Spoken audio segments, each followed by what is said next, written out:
కోడళ్ళ కొత్త కథల కోసం కోమలి టీవీని సబ్స్క్రైబ్ చేసుకోండి. నోటిఫికేషన్స్ కోసం బెల్ ఐకాన్పై క్లిక్ చేయండి. ఈరోజు మనం తెలుసుకోబోతున్న స్టోరీ పల్లెటూరి కోడలి పార్ట్ 4.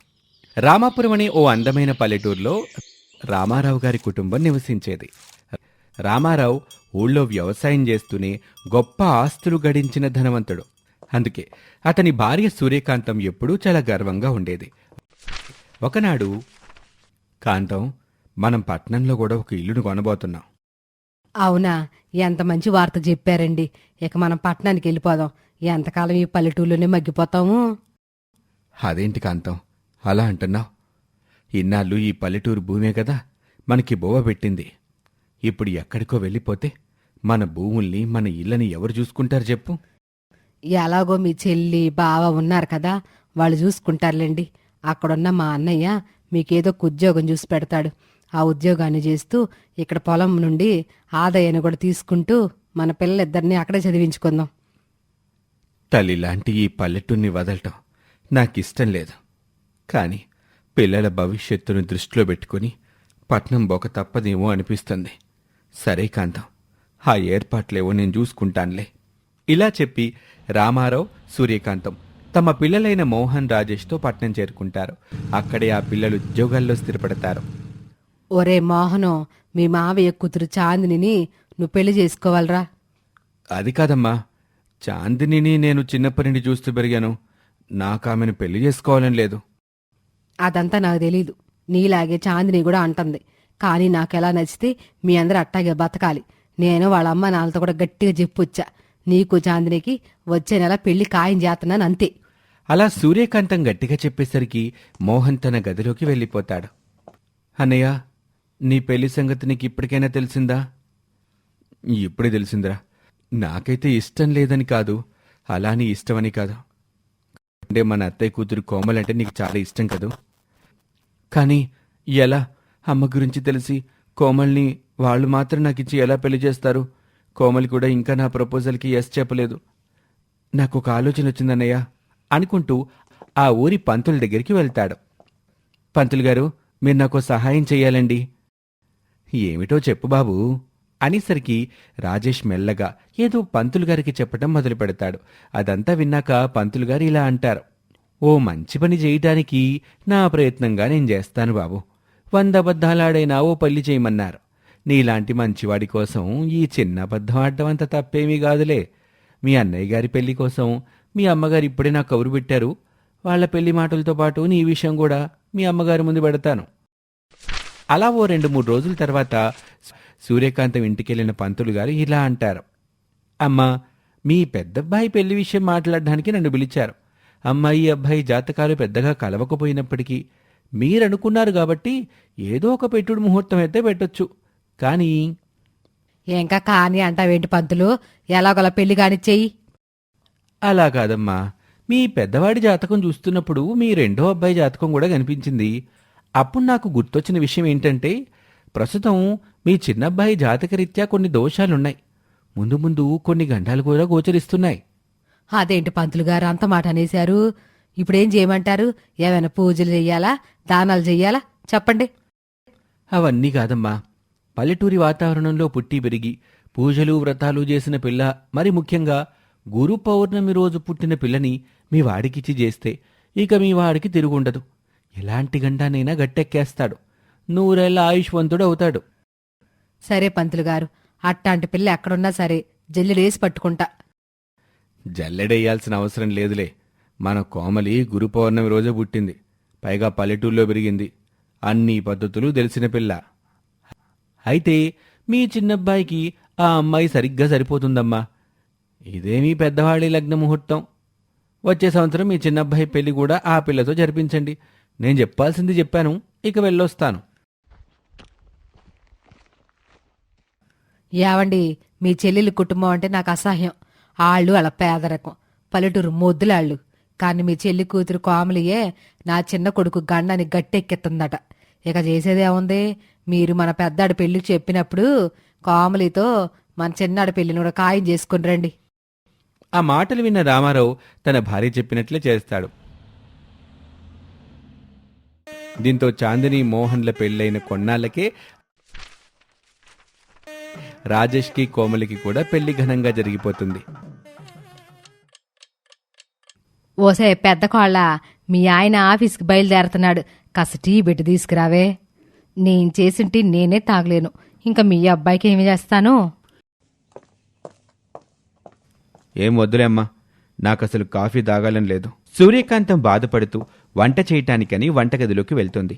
కోమలి వంట చేస్తూ కనిపిస్తుంది సూర్యకాంతానికి. ఏంటే చిన్న కోడల, నీకు వంట చేయడం వచ్చా? అయ్యో ఎంత మాటత్తమ్మా, వంట చేయడం నాకు పెద్ద పనేనా?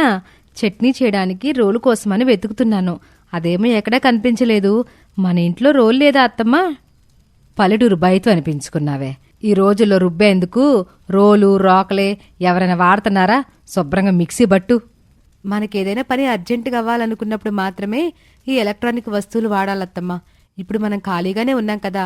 పైగా బావగారు, మీ చిన్నబ్బాయి, మావయ్య గారు వాళ్ళ ఆఫీసులకి వెళ్ళిపోయారు. మన ముగ్గురు ఆడవాళ్ళకి కొంచెం చట్నీ సరిపోతుంది కనుక మిక్సీకి పని చెప్పడం ఎందుకు? ఏమోనే, మన ఇంట్లో అయితే మిక్సీ మాత్రమే ఉంది, రోల్ లేదు. కాసేపటికి అక్కా పదండి, మనం వెళ్ళి టిఫిన్ చేద్దాం.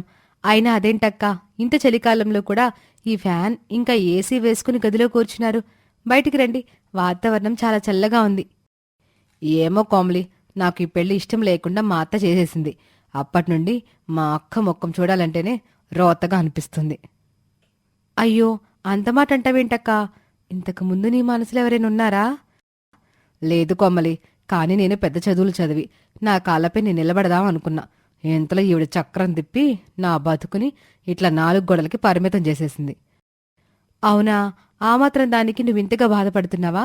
నా దగ్గర ఒక అద్భుతమైన ఐడియా ఉంది అంటూ కోమలి చాందిని తీసుకెళ్లి తమ పెరట్లో బోలెడన్ని మొక్కల్ని చాందిని చేత నాటిస్తుంది. అమ్మయ్య, ఇన్నాళ్ళు చాలా బోరింగ్గా ఫీల్ అయ్యాను. ఈరోజు నీతో పాటు గార్డెనింగ్ చేసేసరికి కాస్త కుదుటపడ్డాను. నీకు తెలుసా అక్క, మన పల్లెటూళ్ళలో అయితే అసలు కాయగూరలు కొనుక్కోవాల్సిన పనే ఉండదు. అందరూ ఇలాగే ఇళ్లలో పండించుకుంటాం. నేను కూడా అలాగే నేర్చుకున్నాను. నువ్వు చేసే ఈ గార్డెనింగ్ని వీడియో తీసి యూట్యూబ్లో పెట్టినట్లయితే నువ్వు మంచి పేరు తెచ్చుకోవడమే కాక యూట్యూబ్ నుంచి నీకు కాస్త మనీ కూడా వస్తుంది. నువ్వు చెప్పేది నిజమే కోమలి. బయట మార్కెట్లో కూడా ఈ ఆర్గానిక్ వెజిటేబుల్స్కి మంచి డిమాండ్ ఉంది. మీ ఊర్లో కూరగాయల్ని ఎలా ఎక్కువ పండిస్తారు కాస్త నాకు చెప్పవు? మనిద్దరం కలిసి ఓ స్టార్టప్ని బిల్డ్ చేద్దాం. తప్పకుండా అక్క. కాసేపటికి సూర్యకాంతం ఓసే కోమలే, ఎన్నాళ్ళు ఏడుపు గొట్టు మొఖంతో ఉండే నీ తోటి కోడలు ఇవ్వాలేని చలాకీగా కనిపిస్తుందే. అంతా నీమాయే. సర్లే ఉండు, నేను బజారుకి పోయి 2 బియ్యం బస్తాలు కొనుక్కొనొత్తాను. ఎందుకత్తమ్మా? మా పెళ్ళప్పుడు నాన్నగారు 10 బస్తాల ధాన్యాన్ని ఇచ్చారు కదా.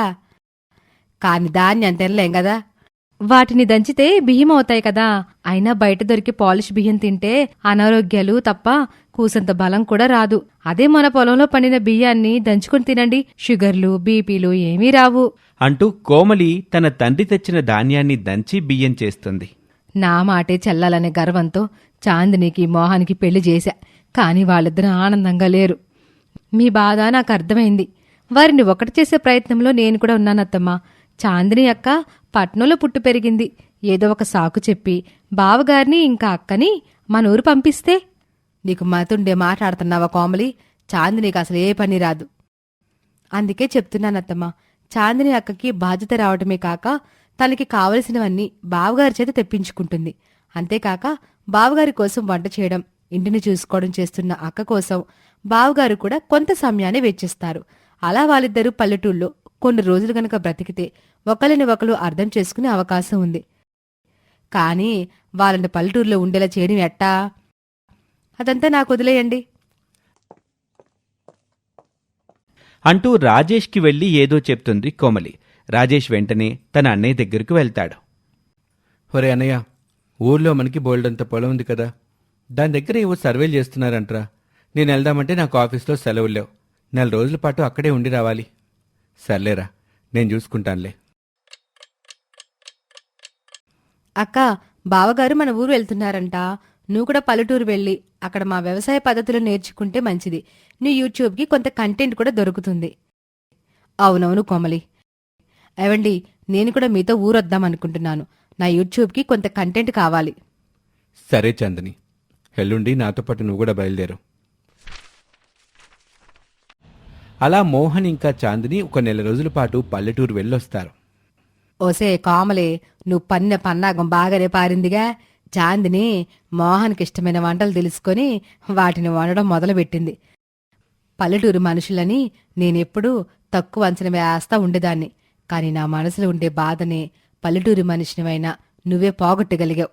సూర్యకాంతం తన చిన్న కోడలి మెచ్చుకుని ఇకపై పల్లెటూరు వారిని కించపరచటం మానేసింది. ఇది వాల్టి కథ. మరొక ఆసక్తికర కథలో మళ్ళీ కలుద్దాం. నమస్తే.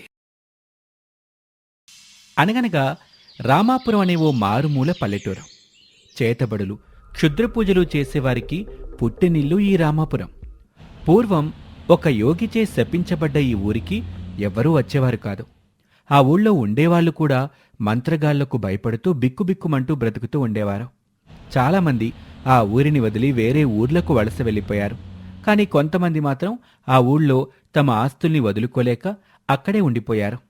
ఆ ఊరికి చెందిన రైతు రామారావు తన భార్య సూర్యకాంతం ఇంకా కొడుకు రాజేష్తో ఇలా మాట్లాడుతూ ఉన్నాడు. ఒసే కాంతం, నిన్న మన ఊరి పొలిమేరలో ఓ క్షుద్ర పూజ జరిగింది. మన ఊర్లో రోజు 10-15 క్షుద్ర పూజలని జరుగుతూ ఉంటాయి. ఇందులో చెప్పుకోదగ్గ విషయం ఏముందే? ఏంటి నాన్నా, మీరు ప్రతి విషయాన్ని ఏదో పెద్ద వింతలా చెప్తున్నారు?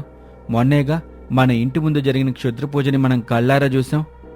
అయ్యో, నేను చెప్పేది పూర్తిగా వినండి. నేను ఈ ఊర్లో పుట్టాక ఎన్నో క్షుద్ర పూజల్ని కళ్ళారా చూశాను. కాని నిన్న జరిగిన క్షుద్ర పూజ ఎన్నడూ చూడలేదు. ఎవరో కొంతమంది ముసుగులేసుకొచ్చారు. వాళ్లతో పాటు ఓ శవం కూడా ఉంది. ఆ క్షుద్ర పూజ అంతా పూర్తయ్యాక ఆ శవం లేచి కూర్చుంది. తనపై ఉన్న దెబ్బలన్నీ ఒక్కొక్కటిగా మాయమైపోయాయి. చూస్తుండగానే ఆ శవం ఓ అందమైన అమ్మాయిగా మారిపోయింది. ఓయమ్మో, శవమా? మళ్ళీ దానికి పూజలా? పూర్తవగానే శవం లేచి తిరుగుతుందా? దేవుడా, ఈ ఊర్లో బతికేదెలా? ఇప్పుడు ఆ దెయ్యం వచ్చి ఈ ఊర్లో తిరిగి మనలందరం చంపేత్తదేమో. పుట్టినప్పటి నుండి దెయ్యాల కంటే భయమైన మంత్రగాళ్ల మధ్య తిరుగుతున్నాం. ఎన్నోసార్లు వాళ్ళ భయంకరమైన నవ్వుకి మధ్యరాత్రిలో లేచి కూర్చునేవాణ్ణి. దెయ్యం వచ్చి మనల్ని చంపేస్తుందన్న భయం ఎప్పుడో పోయిందిలే గాని అసలు దెయ్యం మాట పక్కన పెట్టు నాన్న. అంతసేపు వాళ్ళు క్షుద్రపూజ చేస్తుంటే చూసి చూడనట్టు వచ్చేయాలి గాని ఆ పూజ జరిగినంతసేపు నువ్వు అక్కడేం చేసావు నాన్న? అవును గదు, అసలే శవానికి క్షుద్ర పూజ చేస్తుంటే మీరు అక్కడ ఉండడం ఏంటి? పొలాలకి వ్యవసాయం చేయడానికి వెళ్తున్నారా? క్షుద్ర పూజలు అవి నేర్చుకోవడానికి వెళ్తున్నారా? వీళ్ళిలా మాట్లాడుకుంటూ ఉంటారు. ఇంతలో ఎవరో తలుపు కొట్టినట్టు అవుతుంది. వామ్మో కాంతం, ఆ దయ్యమే వచ్చినట్టుంది. తలుపు తీబాకు. అవునండి, నాకు కూడా చాలా భయంగానే ఉంది. దయ్యమైతే మాత్రం మనల్ని ఏం చేస్తుందమ్మా? మనమేమీ ఆ దయ్యానికి అన్యాయం చేయలేదుగా. ఉండు, నేను వెళ్ళి చూస్తాను అనుకుంటూ వెళ్ళి రాజేష్ తలుపుని తీసి చూస్తే ఎదురుగా కోమలి వస్తుంది. ఏంటి, తలుపు తీయడానికి ఇంతసేపు అయింది? ఏం చేస్తాం, మీ అత్త మామ దెయ్యమే వచ్చి తలుపు కొడుతుందని భయపడుతున్నారు. రే రాజేషు, ఎవరొచ్చారా? నాన్న, నువ్వింతకు సరిగ్గానే చెప్పావు. మన ఇంటికి దెయ్యమే వచ్చింది. ఊరుకో బావా, నువ్వెప్పుడు ఇలాగే మాట్లాడతావు. దెయ్యమే కాదు మావయ్య, నేను కోమలిని. అమ్మ చికెన్ ఉండింది, బావకిష్టమని బాక్సులో కట్టి తీసుకుని వచ్చాను. ఇంకా ఎంతసేపు అలా క్షుద్ర పూజల గురించి మాట్లాడతారు గాని పదండి వెళ్ళి భోజనం చేద్దాం. అలా అనుకుంటూ వాళ్ళంతా భోజనం చేయడానికి కూర్చుంటారు. ఇలా ఉండగా ఒకరోజు కోమలి రాజేష్తో కలిసి కాలేజ్కి వెళ్తూ ఉంటుంది. ఇంతలో ఆమెకు చెట్టు దగ్గర ఒక ఆవిడ ఏడుస్తూ కనిపిస్తుంది. బావా, మన కాలేజ్ వాళ్ళు తీసుకెళ్లే పిక్నిక్కి నువ్వు వస్తున్నావా? నేనైతే వెళ్తున్నాను. అదేంటి, ఎవరో అక్కడ ఏడుస్తున్నట్లుంది కాదు? మన ఊర్లో చేతబళ్ళి అనుకున్నాను, ఇప్పుడు దెయ్యాలు కూడా కనిపిస్తున్నాయి. ఏం మాట్లాడుతున్నావు బావా? ఆవిడెవరో పాపం బాధలో ఉన్నట్టుగా ఉంది. ఓదార్చడం పోయి నువ్వు దెయ్యం అంటున్నావేంటి? ఓదార్చాలా అంటే ఇప్పుడు నువ్వు వెళ్ళి ఆమెను ఓదార్స్తావా ఏంటి? నిన్నే మా నాన్న ఓ భయంకరమైన విషయం చెప్పారు తెలుసా? చెప్తారు. వింటూ ఉంటే నువ్వు కూడా చాలానే చెప్తావు. కానీ అవన్నీ వినటానికి నాకిప్పుడు సమయం లేదు. అలా అంటూ కోమలి ఆ చెట్టు కింద కూర్చున్న ఆవిడ దగ్గరికి వెళ్తుంది. నేను చెప్పిన మాట నువ్వు ఎప్పుడు విన్నావని అనుకుంటూ కాలేజ్ వైపు వెళ్ళిపోతాడు. కోమలి ఒక్కతే ఆమెతో మాట్లాడడం మొదలు పెడుతుంది. ఎవరన్నా, మీరెందుకింత బాధపడుతున్నారు? మీకు నేను ఏ విధంగా అయినా సహాయపడగలనా? చెప్పండమ్మా, ఎందుకు బాధపడుతున్నారు? ఊరుకోండమ్మా, ఏడవకండి. ఇలా మాట్లాడుతూనే కోమలి అక్కడ కళ్ళు తిరిగి పడిపోతుంది. అలా పడిపోయిన కోమలి వైపు చూస్తూ వికారంగా నవ్వటం మొదలు పెడుతుంది ఆవిడ. ఆ పక్కనే ఉన్న గుడిసెలోకి కోమలిని తీసుకెళ్లి ఏదో పూజ చేస్తుంది. వెంటనే ఆ దెయ్యం కూడా కోమలిలా మారిపోతుంది. ఇప్పుడు నాకు మంచి మానవ రూపం దొరికింది.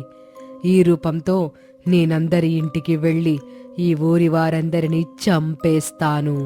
వారి ఆత్మలన్నిటినీ నా గుప్పెట్లో పెట్టుకుంటాను అనుకుంటూ ఆ దెయ్యం బయటకొచ్చేసరికి కాలేజ్ నుండి రాజేష్ తిరిగొస్తూ కనిపించాడు.